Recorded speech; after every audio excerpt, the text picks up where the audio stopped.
Okay, Assalamualaikum warahmatullahi wabarakatuh. Salam satu Malaysia. Pertama saya nak ucapkan terima kasih kepada Yang Amat Berhormat Perdana Menteri kerana akhirnya hari ini beliau telah pun mengumumkan pembubaran Parlimen yang ke-14. Dan kita juga ingin merafak sembah, mengucapkan jutaan terima kasih kepada Kebawah Duli Tuanku Seri Paduka Baginda Yang di-Pertuan Agong kerana memperkenankan permohonan yang telah dibuat oleh Yang Amat Berhormat Perdana Menteri bagi membubarkan Parlimen yang ke-14. Jadi alhamdulillah tuan-tuan, akhirnya semboyan sudah pun dibunyikan. Sudah tibalah masa untuk kita menjalankan kerja dan tanggungjawab kita bagi memenangkan Barisan Nasional kembali menjadi sebuah kerajaan yang merupakan parti dominan, bagi membolehkan kita memerintah mengikut acuan kita sendiri, insya-Allah. Jadi pada malam ni saudara, kita berkudara di 3 saluran.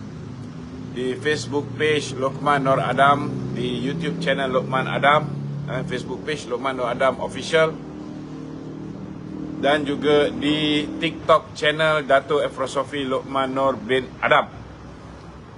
Untuk sebarang persoalan, tuan-tuan boleh ajukan di talian 011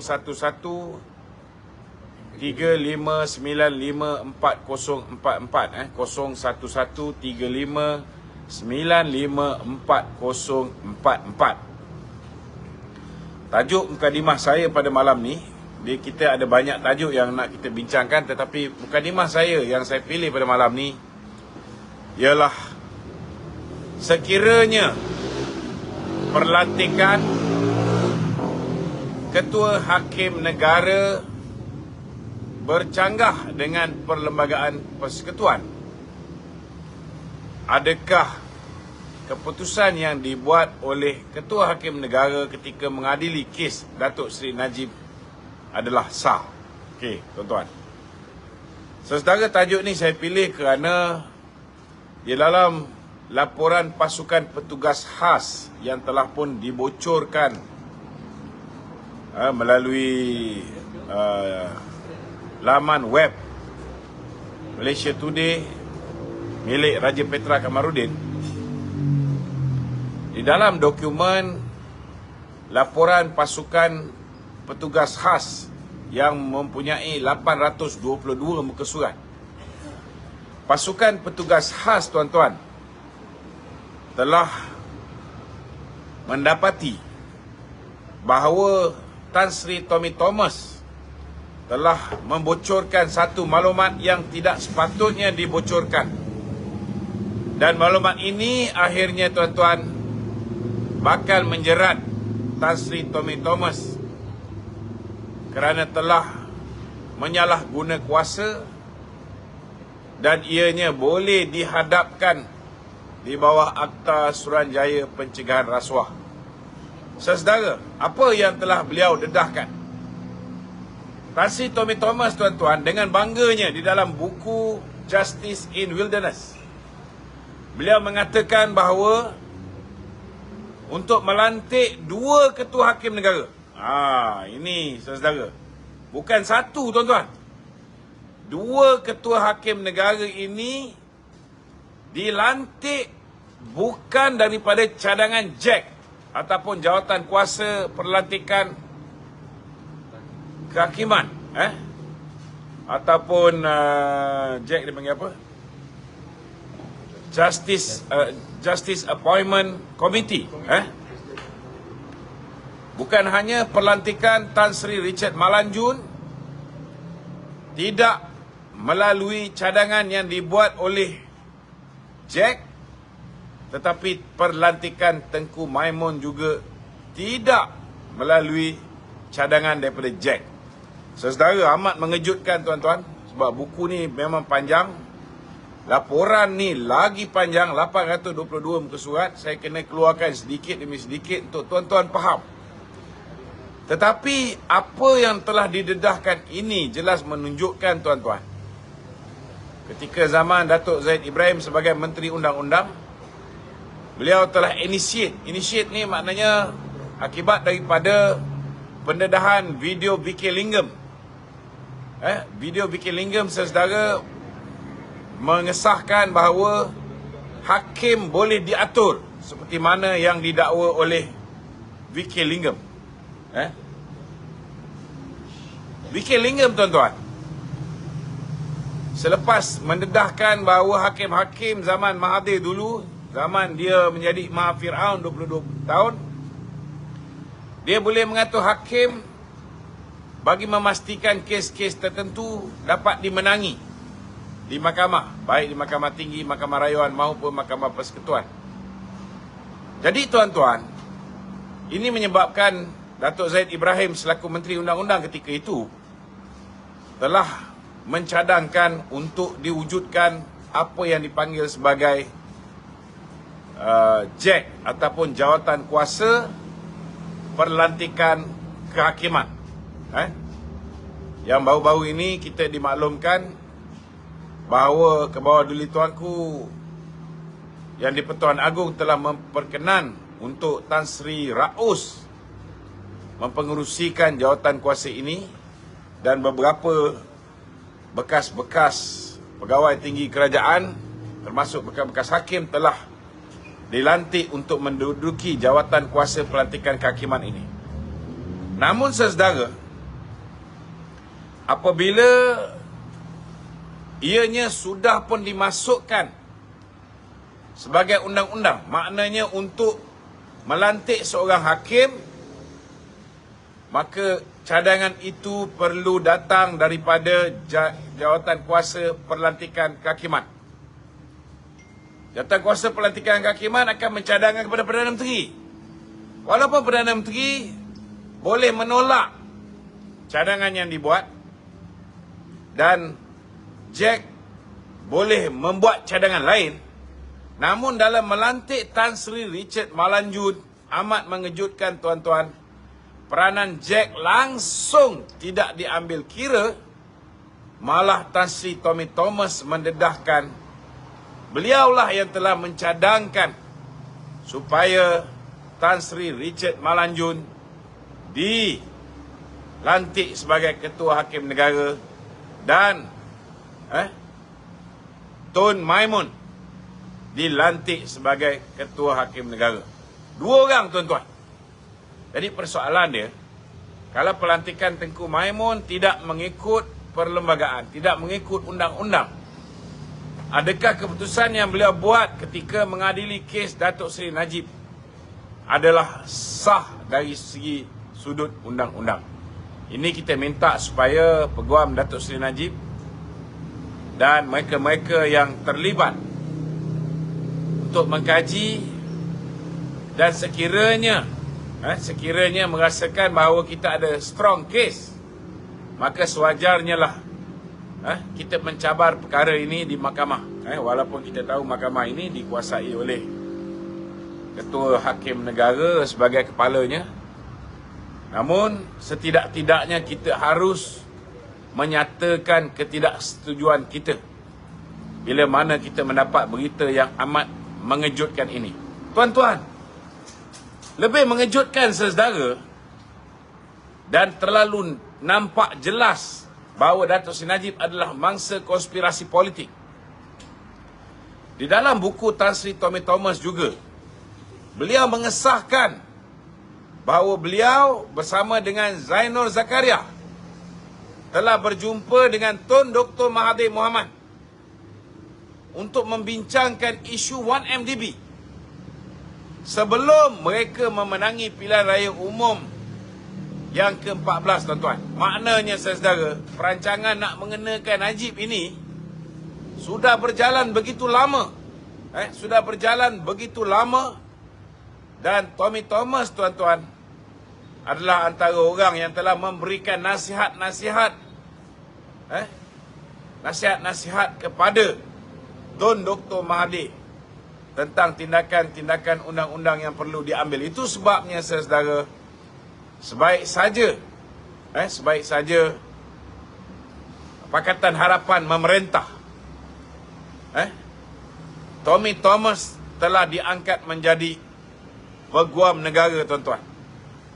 Dan amat menyedihkan, saudara, orang yang telah memaklumkan, ni ditulis dalam buku Tommy Thomas, orang yang telah memaklumkan kepada Tommy Thomas bahawa beliau telah pun direstui oleh Majlis Presiden Pakatan Harapan untuk diangkat menjadi peguam negara. Orang yang memaklumkan kepada Tommy Thomas jam 5 pagi, tuan-tuan, ialah Lim Kit Siang sendiri, bapa kepada Lim Guan Eng. Itu sebab saya tak terkejut bila mana kes Lim Guan Eng digugurkan, tuan-tuan. Sebaik saja Pakatan Harapan memerintah kerajaan Malaysia. Jadi inilah, tuan-tuan, kebobrokan kerajaan Pakatan Harapan. Inilah detik-detik yang menyebabkan rule of law yang kita dambakan akhirnya bertukar menjadi law of the jungle. Bila mana Tommy Thomas yang diangkat oleh Pakatan Harapan sebagai peguam negara telah membebaskan lebih kurang berapa? 13 orang. 13 orang pimpinan Pakatan Harapan. Baik Sibar Rasa Rahsia dalam kes MCMC dan juga akta hasutannya, Eric Paulson dalam kes akta hasutannya, Hassan Karim, Tamrin Ghaffar, Rafizi Ramli yang sudah dijatuhkan hukuman 30 bulan penjara, akhirnya lepas begitu. Begitu juga dengan Tien Chua, begitu juga dengan penjenayah LTTE, begitu juga dengan Pang Likun yang telah menyogok Lim Guan Eng dengan sebuah banglo bernilai 4.27 juta dengan hanya menjual below market value 2.8 juta selepas Lim Guan Eng menukar status tanah Magnificent Emblem yang mana Pang Likun merupakan board of director syarikat tersebut. Tanah pertanian ditukar status menjadi tanah industri, tuan-tuan. Jadi, saudara, itu sebabnya, saudara, kalau kita nak pastikan bahawa sistem keadilan kita, baik institusi kehakiman, begitu juga dengan Jabatan Peguam Negara, begitu juga dengan dari dalam buku ini juga dinyatakan dengan jelas lantikan ketua-ketua institusi asas negara, ketua hakim negara, ketua Pesuruhjaya SPRM, semua dibuat dengan menggunakan kuasa eksekutif Perdana Menteri, tuan-tuan. Dan inilah menyebabkan negara kita, saudara, berlakunya kacau bilau. Dan ini juga menyebabkan 18 orang pemimpin-pemimpin UMNO telah pun dianiaya oleh kerajaan Pakatan Harapan. Termasuklah Datuk Seri Najib yang hari ini merengkuk di penjara Kajang, dan juga begitulah juga nasib yang menimpa Datuk Seri Ahmad Zahid Hamidi yang didakwa di bawah dua mahkamah, satu di Mahkamah Shah Alam 40 pertuduhan dan satu lagi di Mahkamah Tinggi Kuala Lumpur sebanyak 47 pertuduhan. Tuan-tuan, ini semua takkan berlaku kalau kita tidak silap memilih pada tahun 2018. Itu sebabnya sekarang ni, tuan-tuan, sudah ada peluang sekali lagi untuk membetulkan kesilapan-kesilapan yang kita lakukan pada pilihan raya umum yang ke-14 lepas. Jangan sia-siakan peluang ini. Kalau kita silap memilih pada pilihan raya umum 2018, undi sekali kita dapat 3 Perdana Menteri. Kali ni kalau tuan-tuan silap memilih, undi sekali tuan-tuan akan dapat 5 Perdana Menteri, tuan-tuan. Jadi fikir-fikirkanlah. Jadi bagi sesiapa yang ada persoalan, boleh diajukan persoalan itu di talian 011 3595 4044 011-3595-4044. Saudara, banyak lagi benda yang terkandung di dalam buku Tommy Thomas ini. Terlalu banyak, tuan-tuan. Jadi hari demi hari kita akan dedahkan. Cuma saya minta supaya Yang Amat Berhormat Perdana Menteri yang hari ini menjadi caretaker government, beliau harus segera declassified ataupun menyah OSA kan. Kalau hari ini laporan pasukan petugas khas diklasifikasi sebagai rahsia rasmi, maka Perdana Menteri ada kuasa hari ini, walaupun caretaker government, perlu segera declassified laporan pasukan petugas khas ini, biar rakyat seluruh Malaysia dan rakyat satu dunia tahu tentang kebobrokan Pakatan Harapan ni, tuan-tuan. Sebenarnya apa yang dituduh, apa yang diperkatakan oleh Tommy Thomas dalam buku ini boleh mendedahkan banyak kepincangan Pakatan Harapan. Kita tak perlu nak memfitnah Pakatan Harapan. Kita cuma perlu beritahu rakyat perkara sebenar, apa yang peguam negara mereka sendiri perkatakan tentang kerajaan Pakatan Harapan, tuan-tuan. Banyak kepincangan, dan insya-Allah malam ni kita akan kupas dengan lebih mendalam lagi, insya-Allah. Tanpa melengahkan masa, silakan. So, ni diorang Ya. tetap suruh tunjuk gambar muka depan buku tu. Ini ya, tuan-tuan. Diorang boleh beli Buku ni, tuan-tuan, boleh belilah. Tapi kalau nak beli buku ni, tuan-tuan membantu Tommy Thomas. Masyarakat antarabangsa, tuan-tuan, tak beli buku ni. Ini untuk makluman tuan-tuan. Jualan di peringkat antarabangsa sangat rendah.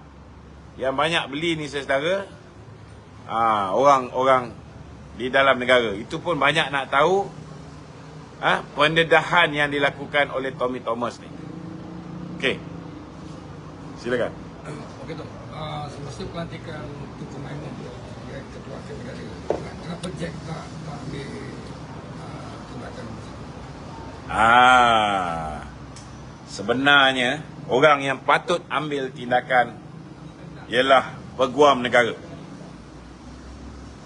Baru-baru ni telah didedahkan bagaimana Jabatan Peguam Negara menasihatkan, mengesyorkan supaya laporan pasukan petugas khas ini tidak didedahkan kepada umum.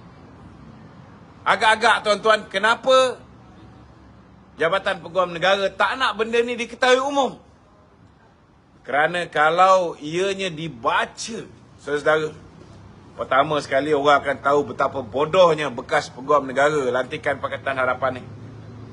Junior lawyers pun tahu apa yang dia boleh cakap dalam buku, dia boleh tulis, dan apa yang dia tak sepatutnya tulis. Bila dia tulis semua benda, dia mendedahkan perbualan dia dengan Perdana Menteri, perbualan dia dengan Agong, dia mendedahkan campur tangan politik, campur tangan pihak eksekutif dalam pelantikan hakim, tidak melalui Jack. Dia mendedahkan tentang perbualan dia dengan lembaga pengampunan diraja, baik di peringkat persekutuan maupun di peringkat negeri. Dia mendedahkan banyak benda. Persoalan dia, jika orang tahu tentang apa yang didedahkan oleh Tommy Thomas dan di bawah seksyen apa Tommy Thomas boleh didakwa di mahkamah, akhirnya orang akan letakkan beban kesalahan kepada Tan Sri Idrus. Kenapa saya kata Tan Sri Idrus yang sepatutnya dipertanggungjawabkan? Kerana sepatutnya, tuan-tuan, bila buku ini dikeluarkan, buku ini menghina institusi kehakiman, buku ini Tommy Thomas boleh didakwa di bawah Akta Hasutan, buku ini menunjukkan Tommy Thomas menyalahgunakan kuasa. sebagai peguam negara, perkara pertama yang perlu dibuat oleh Idrus Harun, beliau sepatutnya mengambil court injunction untuk menghentikan pengedaran buku ini. Haramkan buku ini dulu. Ataupun dapatkan court injunction. Setidak-tidaknya secara ex parte. Maka penyebaran buku ini tidak akan berleluasa. Tetapi ada tak Idrus Harun buat? Tak ada. Sebab rakan sepasukan dia. Tommy Thomas lantikan Mahathir. Dan Idrus Harun lantikan Muhyiddin. Abang adik je lebih kurang.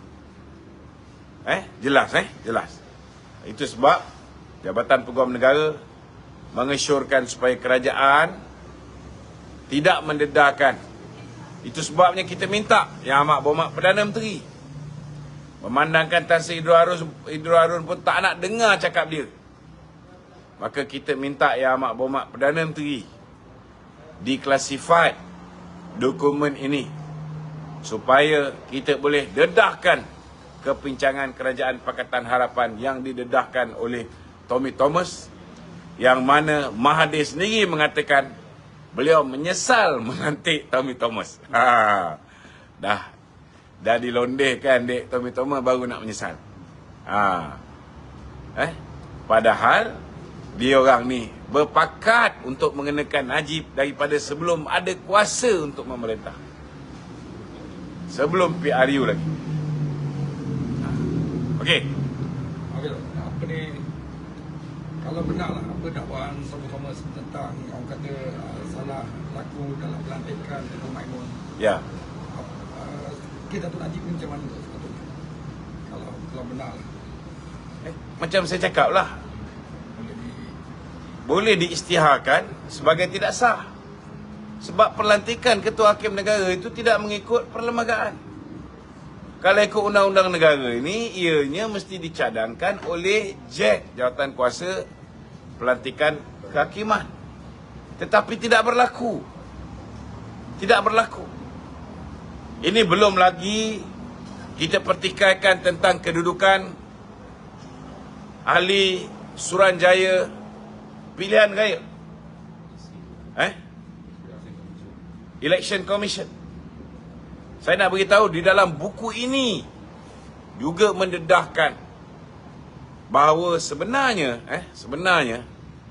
memang kalau nak lantik Ketua Hakim Negara, ianya atas nasihat Perdana Menteri kepada Yang di-Pertuan Agong. Yang di-Pertuan Agong lantik, tetapi atas nasihat Perdana Menteri. Nak lantik Ketua Polis Negara, mesti dengan nasihat Perdana Menteri. Agong lantik. Nak lantik Peguam Negara, atas nasihat Perdana Menteri. Agong yang lantik. Tetapi begitu juga Ketua Pesuruhjaya SPRM. Tetapi untuk melantik Election Commission, ianya bukan bidang kuasa Perdana Menteri. Perdana Menteri tak boleh menasihati Yang di-Pertuan Agong. Kerana Election Commission adalah sebuah badan yang betul-betul bebas. Tapi malangnya tuan-tuan, bila Pakatan Harapan mengambil alih kerajaan, badan yang sepatutnya bebas ini dirogol oleh mereka. Dan antara komiti yang dilantik adalah komiti di dalam bersih. Yang mana dalam tu ada Maria Chin, dalam tu ada Ambega. Orang yang bersama-sama semua dulu.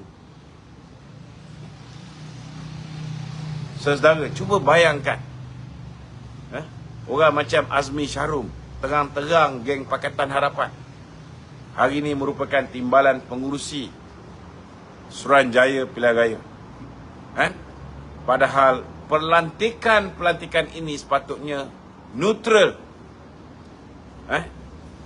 Ianya perlu dilantik oleh Kebawah-Duli Tuanku Yang di-Pertuan Agong tanpa cadangan Perdana Menteri. Bukan daripada cadangan Perdana Menteri atau nasihat Perdana Menteri.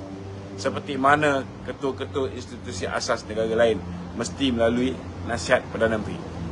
Ini kena faham. Kan? Itu sebab kita nak beritahu dengan Tan Sri Idrus, hari ini dia melindungi Nazlan. Hari ini beliau juga melindungi Zeti. Beliau melindungi Nik Faisal dengan tidak mendakwa orang ini semua. Tak apa. Dia kena faham sebagai peguam negara memang dia dilindungi. Dilindungi di bawah perkara 145. Memang dia ada hak untuk melantik. Melantik. Dia berhak untuk mendakwa, menggugurkan sesiapa saja yang dia suka. Sebagai pendakwa raya, peguam negara, memang dia dilindungi. Tetapi sebagai pendakwa raya, yang ini mungkin dia lupa. Beliau bukan hanya peguam negara, tetapi beliau juga ialah pendakwa raya. Yang boleh didakwa tu. Tidak ada sebab seorang pendakwa tidak boleh didakwa sekiranya berlaku salah laku. Itu sebabnya Jabatan Peguam Negara pun tidak mempunyai halangan sekiranya Tan Sri Tommy Thomas hendak didakwa. Tak ada halangan lah, dia tulis tak ada halangan. Tapi tak tahulah sampai bila tak ada halangan tu. Yang pasti, bila kita tukar kerajaan nanti, kita akan buat Royal Commission of Inquiry. Kita suruh buat Royal Commission of Inquiry yang dapat pasukan petugas khas. Tidak ada kuasa.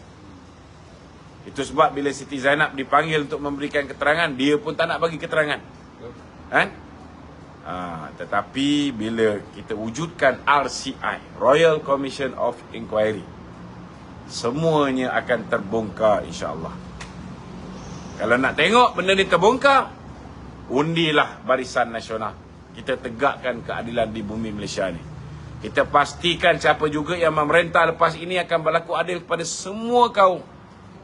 Semua latar belakang politik. Tak kira orang UMNO ke, PAS ke, DAP ke, PKR ke. Dan kita akan pastikan tidak lagi berlaku politik balas dendam dan sebagainya seperti mana yang berlaku sebelum ini. InsyaAllah. Okey? Ini soalan netizen tu kena. Ya. Dia kata, adakah Datuk rasa Tengku Maimun sendiri sedar bahawa pelantikan beliau sebagai ketua hakim tidak mengikut? Lebih daripada sedar. Sebab dia Chief Justice.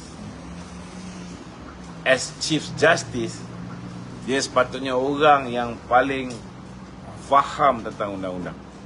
Dan dia tahu setiap hakim sepatutnya cadangan pelantikan itu datang daripada jawatan kuasa pelantikan Badan Kehakiman. Dan pelantikan hakim Mahkamah Rayuan, hakim Mahkamah Sabah Sarawak dan Ketua Hakim Negara seperti mana yang diperkatakan oleh Tommy Thomas adalah idea dan cadangan Tommy Thomas sendiri. Cadangan Tommy Thomas sendiri, bukan cadangan daripada Jack. Okey. Itu tu, proses itu tu, maksudnya Jack akan bagi pemilihan tu, Jack buat pemilihan tu. Ya. Dan dia akan keluarkan surat. Ya. So, surat tu akan bagi. Dia akan bagi pada Perdana Menteri. Cadangan tu akan diberikan pada Perdana Menteri. Kalau Perdana Menteri tak setuju dengan nama itu, dia tendang balik.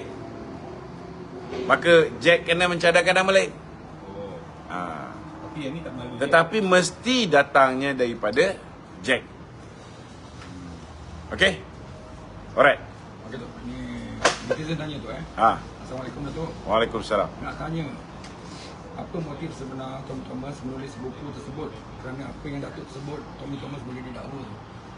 Betul lah. Dia boleh didakwa tapi Dia macam ni lah. Setiap orang dia nak tulis memoir dia sendiri, ataupun dia nak tulis biodata perjalanan kehidupan dia sendiri, biografi dia sendiri. Tetapi Tommy Thomas ni saya rasa memang dari segi kecerdikan, bukan hanya dia tak berapa fasih bahasa Melayu, bahasa Inggeris dia pun saya rasa kelang kabut. Itu pasal di peringkat antarabangsa buku dia ni tak berapa laku. Kan? Saya boleh simpulkan lah, beliau sangat bodoh. Bukan bodoh. Beliau bukan bodoh, tetapi sangat bodoh. Kerana tak ada orang yang ada otak, yang ada ilmu tentang undang-undang akan mendedahkan dirinya dengan risiko sedemikian rupa. Beliau mendedahkan, beliau langgar Akta Rahsia Rasmi. Beliau mendedahkan, beliau menyalahgunakan kuasa.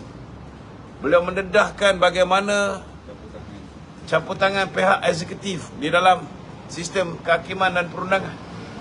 Ini semua very wrong. Clear cut. Dan macam mana dia boleh tak tahu? Mungkin dia rasa diri dia kebal tu. Mungkin dia rasa diri dia kebal lah. Maknanya bodoh lah dia. Bukan bodoh lagi, sangat bodoh. Minta maaf cakap lah. Kadang-kadang bila kita bicara tentang orang-orang Pakatan Harapan ni, memang tak komplit kalau tak sebut kataan tu. Orang marah saya. Tapi nak buat macam mana? Takkan saya nak kata ngoi, nangoi. Takkan saya nak kata Tommy Thomas nangoi. Dia bukan faham, bahasa Melayu pun dia tak faham. Bodoh ni tak faham. Okey. Soalan lain. Bateri satu dah habis dah. Okey. Soalan lain. Okay, Dok. Saya tukar sikit tu okey. Adakah kerajaan BN ni akan bawa balik dulu tu kalau sekiranya menang pada PRU yang ni ya, 15 ni? Saya tak boleh cakap bagi pihak kerajaan BN. Pada pandangan itu. Tetapi saya merasakan sudah pastilah Barisan Nasional yang banyak teraniaya akibat daripada penyelewengan yang dilakukan oleh Jolo, penipuan yang dilakukan oleh Jolo dengan kerjasama Zeti, dengan kerjasama Nur Muhammad Yaakob, dengan kerjasama Nick Faisal, dengan kerjasama dengan banyak pegawai-pegawai M-Bank, pegawai-pegawai 1MDB dan lain-lain. Sudah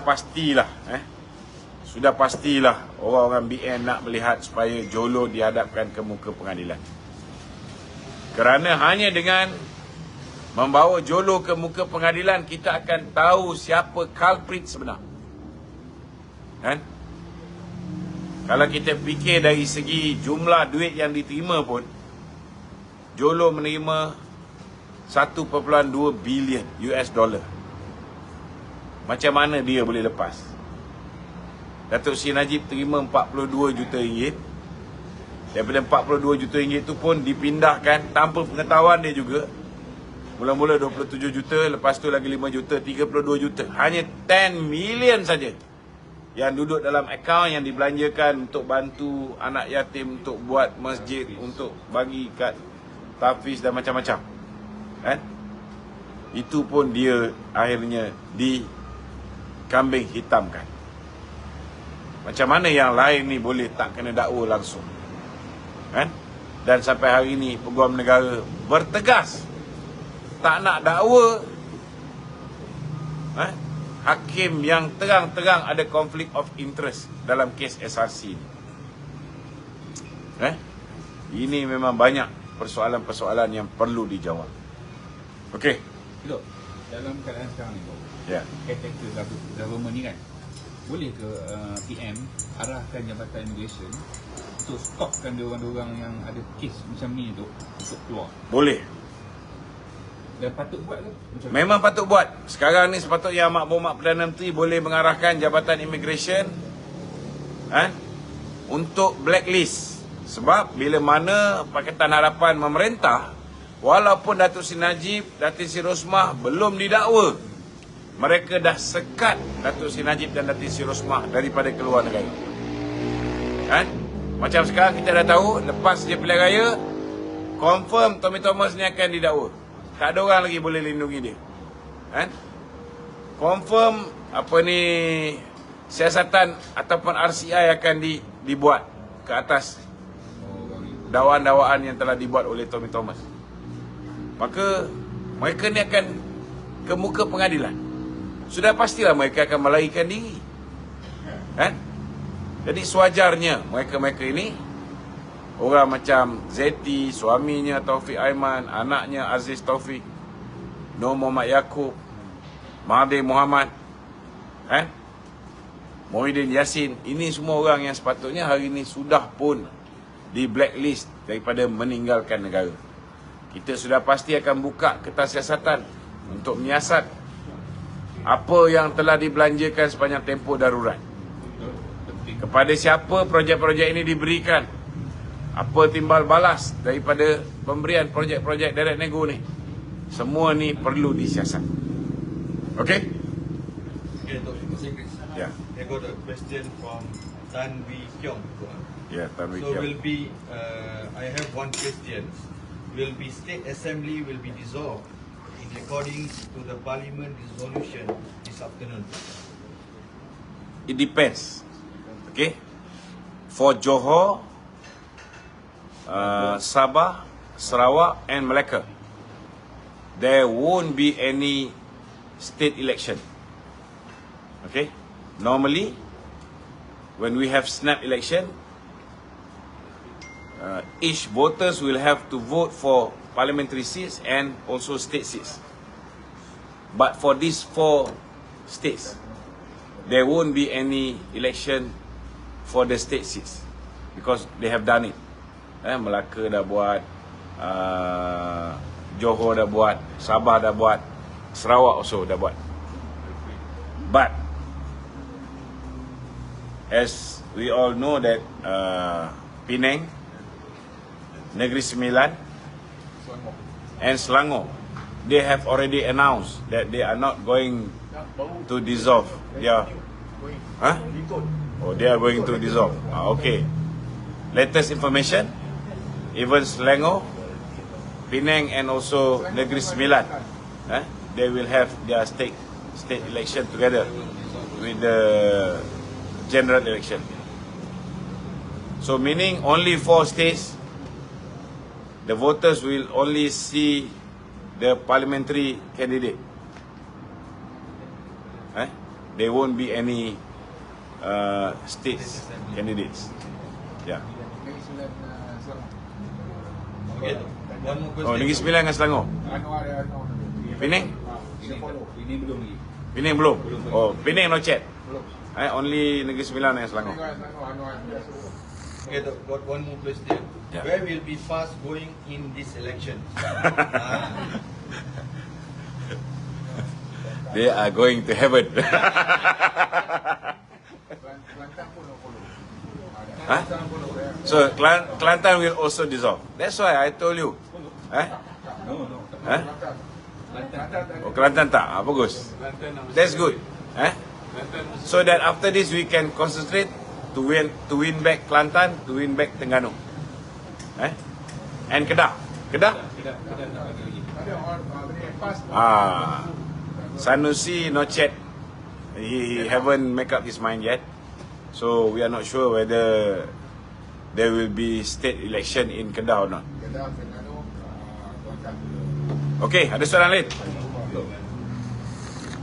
Tok, pada bacaan Datuk dalam kenyataan Titah Tuanku Ya. Daripada Istana Negara keluarkan tu, salah satu ayat tu Agung ada menyatakan dia kecewa dengan politik semasa.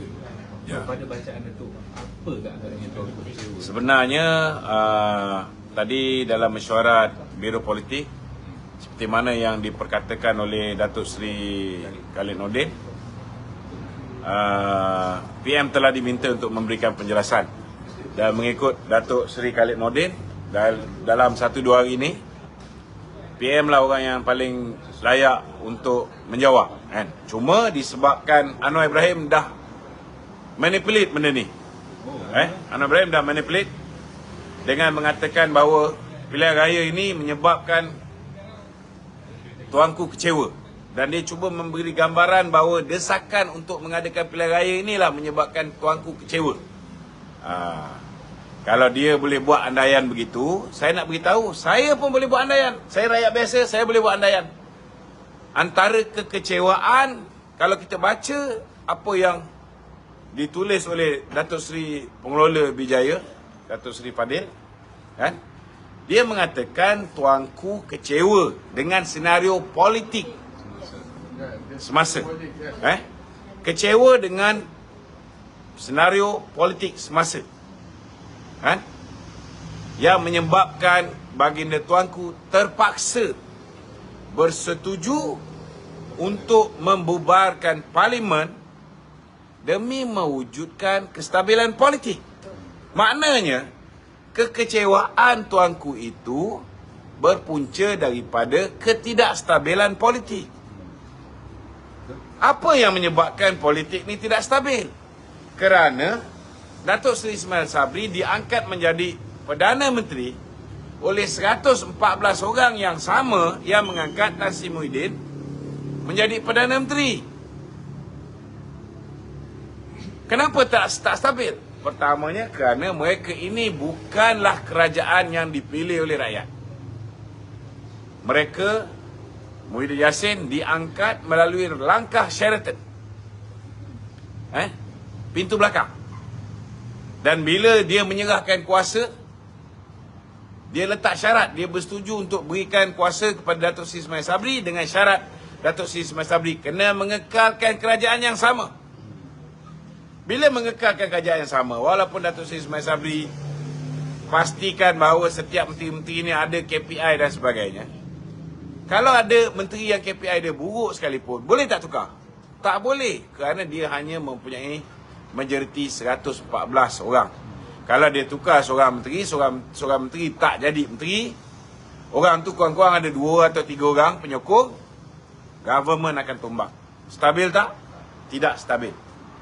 Dan sepanjang tempoh ini juga, kita lihat kenyataan yang dikeluarkan oleh Tan Sri Muhyiddin sendiri mengatakan bahawa jangan sampai saya tekan button.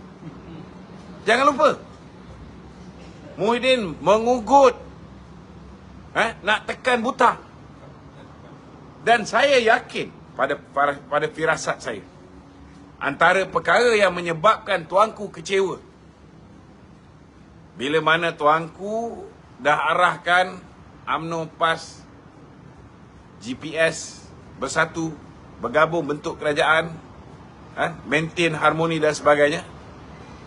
Bila Perdana Menteri mencadangkan untuk membubarkan parlimen, mereka ini boleh bypass Perdana Menteri, hantar surat direct kepada baginda tuanku. Bercanggah dengan keputusan Perdana Menteri. Jadi kalau dah Menteri Kabinet 12 orang bercanggah dengan keputusan Perdana Menteri, ada tak kerajaan yang stabil di situ? Tak ada. Maka itu sebabnya baginda tuanku merasakan bahawa baginda terpaksa bersetuju dengan cadangan Yang Amat Berhormat Perdana Menteri bagi membolehkan sebuah kerajaan yang stabil diwujudkan melalui proses menyerahkan kembali kuasa di tangan rakyat untuk menentukan siapa yang patut diangkat menjadi kerajaan. Ini tafsiran saya. Saya yakin tafsiran saya ini ramai yang akan setuju. Sebab bukti-bukti dia ada. Siapa yang menyebabkan kerajaan ini tidak stabil? Okey? Kita memang betul kita nak pilihan raya cepat. Kalau tak buat pilihan raya, nak kena tahu Jabatan Meteorologi sudah pun memberikan briefing kepada baginda tuanku. Dan baginda tuanku dimaklumkan bahawa angin monsun timur laut ini akan bermula pada minggu ketiga. Selepas minggu kedua tu dah mula akan berlaku. Dan dia boleh berlarutan sampai bulan Mac, bulan April tahun depan. Dan dalam keadaan global warming, dengan keadaan cuaca yang tak menentu, kemungkinan besar lepas April pun kadang-kadang boleh banjir, kadang-kadang boleh hujan, kadang-kadang boleh ribut, kadang-kadang juga boleh kemarau. Dengan masalah peperangan di Ukraine dengan Rusia, dengan masalah shortage of food ataupun kekurangan bekalan makanan, masalah kenaikan harga barang, masalah ringgit Malaysia yang merosot, sudah pastilah baginda tuanku merasakan perlunya sebuah kerajaan yang stabil bagi membolehkan kerajaan Malaysia ini ada satu pasukan yang kuat untuk mengatasi semua masalah yang bakal melanda Malaysia pada tahun depan. We got to solve this problem now. Bila kita dah ada strong government, dah ada satu pasukan yang kuat, maka pasukan ni boleh memberi tumpuan untuk menyelesaikan masalah. Bukan hanya memikirkan tentang nak buat pilihan raya, tentang nak menikam satu sama lain. Formula mengarahkan ataupun mencadangkan supaya musuh-musuh politik berpakat. Sama macam suruh musuh yang mimpi lain-lain tidur satu bantal. Formula ini dah terbukti gagal. Itu pun mungkin kekecewaan baginda tuanku. Mungkin. Kan? Baginda ingat bila minta supaya Pakatan Harapan bekerjasama dengan Perdana Menteri tanda tangan perjanjian apa dipanggil? CSA, maka akan damai. Rupanya yang berpakat bentuk kerajaan ni saling menikam satu sama lain. Yang ni mungkin tuanku kecewa. So betul lah solution dia ialah kalau korang masih nak bergaduh, tak ada jaminan korang ni semua akan berbaik, maka tak apalah, kita serahkan balik pada rakyat, biar rakyat tentukan. Kalau rakyat nak cuba try test Pakatan Harapan lagi sekali, atau rakyat nak merasa tak cukup puas duduk 18 bulan dalam rumah, di lockdown oleh bapa lockdown negara, nak merasa lagi, bagilah undi pada Pakatan Harapan dengan Perikatan Nasional. Maka ketidakseimbangan politik akan berterusan, dan masalah ekonomi, masalah rakyat, kita tak boleh beri perhatian untuk menyelesaikannya. Okey? Betul. Sikit. Tok. Negeri-negeri yang tak nak bubar ni, Tok, adakah apa kesan langsung daripada rakyat tu? Dan adakah ia menyusahkan rakyat di sini, Tok? Sebab dia mungkin boleh keluar. Dia pertamanya, kesan langsungnya ialah kita akan berbelanja 2 kali. Kalau dia sekali serentak, contohnya Negeri Sembilan buat serentak, Selangor buat serentak, maka bila orang pergi mengundi ahli parlimen, dia boleh undi sekali ahli Dewan Undangan Negeri. Kira pun waktu yang sama, tak ada kos tambahan. Cuma kos tambahan cetak kertas undi. Kalau buat berasingan pun tetap kena cetak juga. Tetapi kos untuk mengatur pilihan raya, sewa dewan, sewa tu, sewa jentera, dia akan jadi 2 kali ganda. Dan bila buat serentak satu negara, kos dia akan lebih jimat. Sebab semua kita order dalam bulk. Dalam kuantiti yang banyak. Bila order dalam kuantiti yang banyak, contohnya macam dakwat apa semua, kita order kuantiti yang banyak, kertas kuantiti yang banyak, maka kos dia lebih murah. Adakah rakyat akan marah tu? Sebab dia kena pergi 2 kali ni, nak undi ni. Terpulang. Ini atas rakyat. Tapi bagi saya, bagus. Sebab kalau lepas ni Barisan Nasional memenangi kerajaan pusat, takkanlah, contohnya, kerajaan negeri ada state election. Takkan orang dekat negeri itu nak pilih kerajaan yang akan jadi pembangkang. Banyak peruntukan daripada persekutuan tak akan turun ke negeri. So, lebih mudah lah.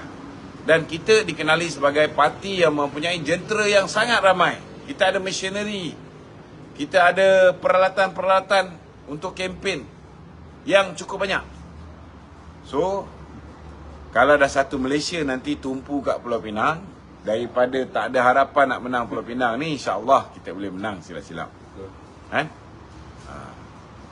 Okey. Apabila pembubaran telah diumumkan tadi tu, jadi ada orang tanya ni mengenai bajet tu, dia tergantung situ saja ataupun dia Bajet tu bajet yang main tentang itu. Bajet itu selepas kita dah lantik ahli parlimen yang baru, okey, angkat sumpah, maka kebarangkalian besar belanjawan kerajaan baru akan dibentangkan? Semula. Ialah yang akan memerintah selepas ini bukan kerajaan hybrid, kerajaan BN. Maka kerajaan BN lah yang akan membentangkannya, kan?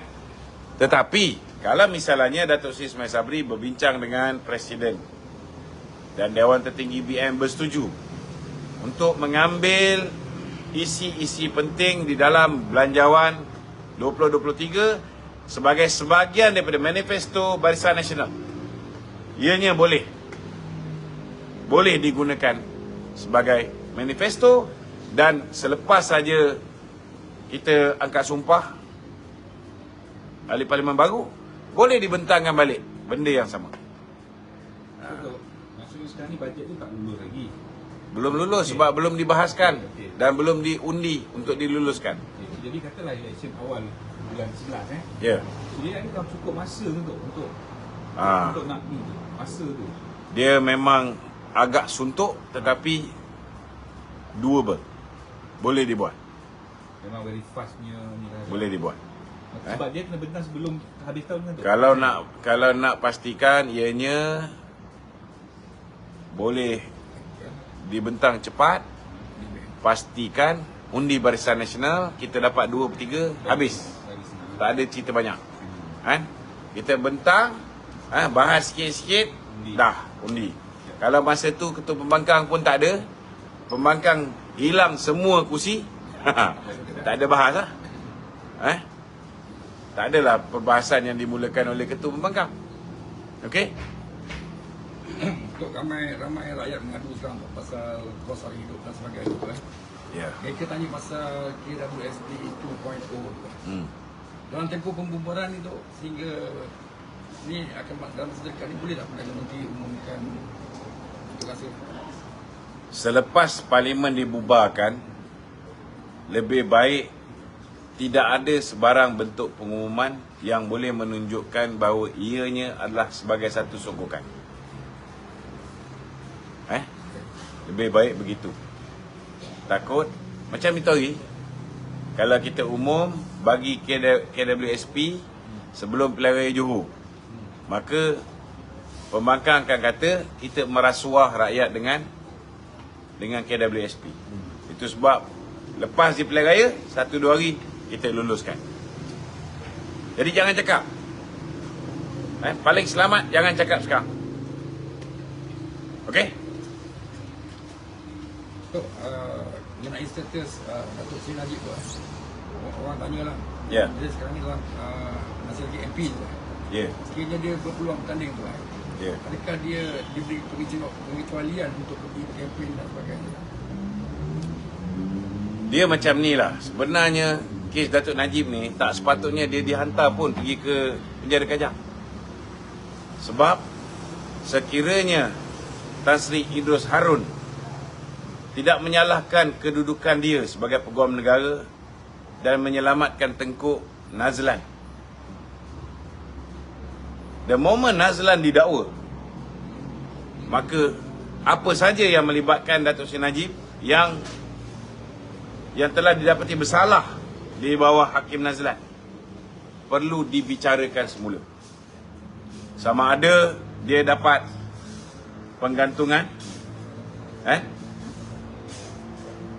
di KIV kan pembicaraan dia sehingga selesai kes Nazlan, atau terus apa yang dihakimi oleh Hakim Nazlan itu diisytiharkan sebagai null and void,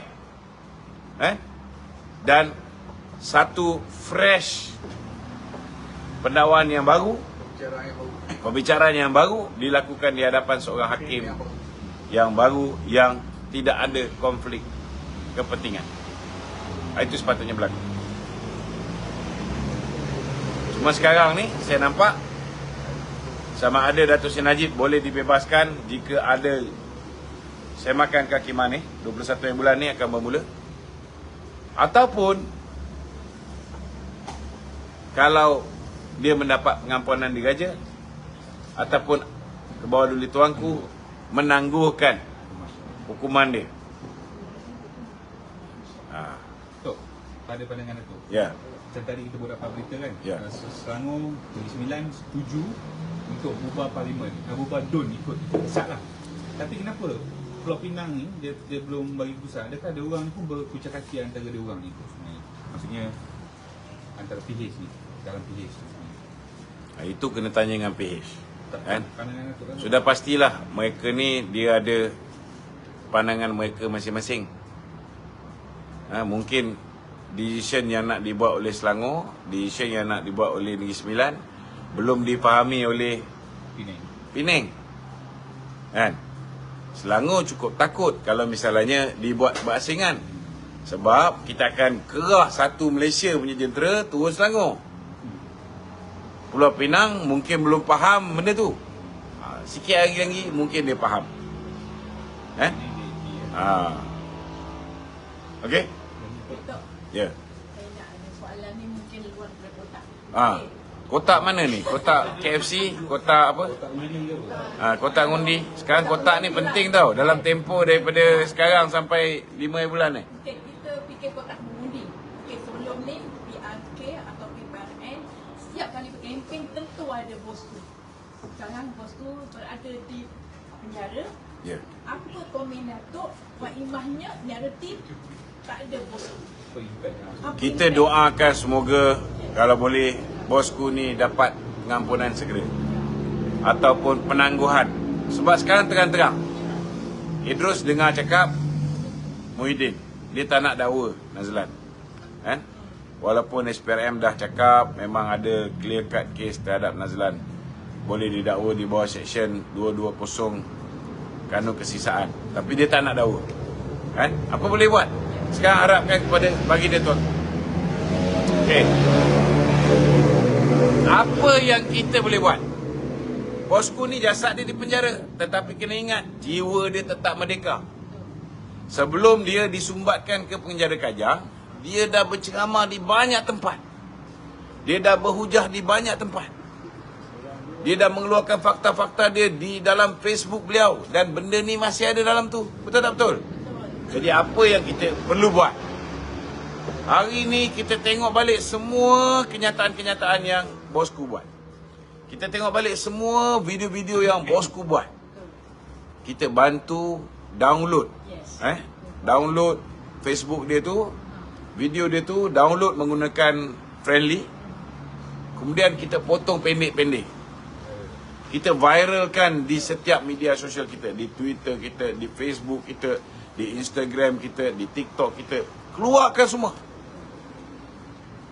Jadi walaupun dia berada dalam penjara, tetapi aspirasi dia, benda-benda baik yang dia buat, ada senarai kan, apa benda-benda baik yang dia buat yang menyebabkan Mahathir iri hati dengan dia dan memfitnah dia.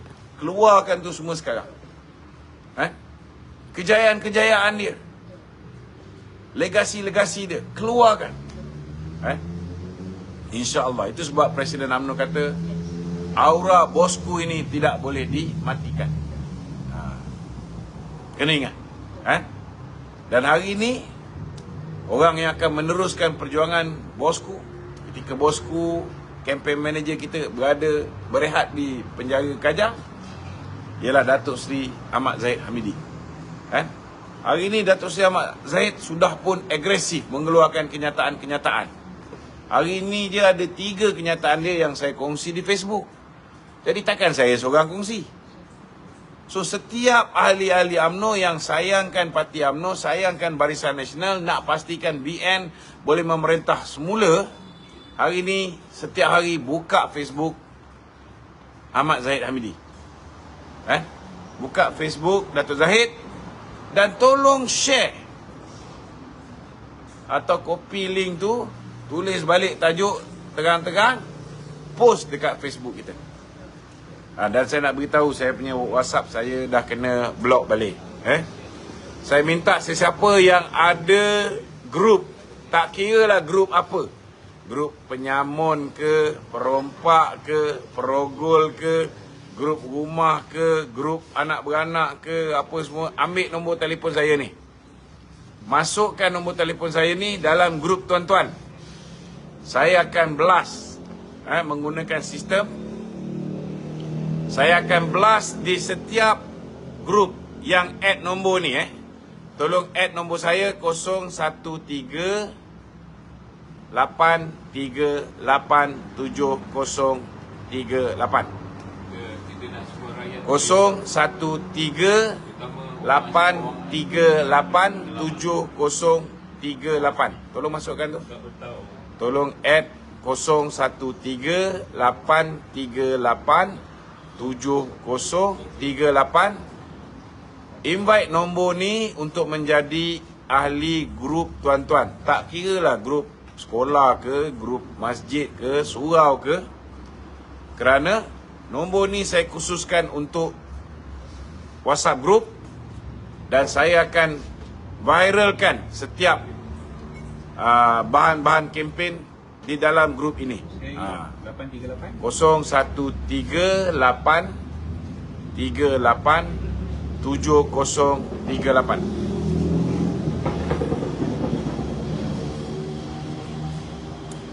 Okey. Jadi kita ucap jutaan terima kasih. Minta tolong share tuan-tuan Minta tolong share kerana ini kita dah tiup semboyan. Kalau untuk tolong share pun tuan-tuan tak boleh buat. Lepas pilihan raya kalau kita kalah, jangan salahkan saya. Saya sebagai ahli biasa telah menjalankan tanggungjawab saya. Tuan-tuan, sudahkah menjalankan tanggungjawab tuan-tuan sebagai ahli dan pimpinan parti? Assalamualaikum warahmatullahi wabarakatuh.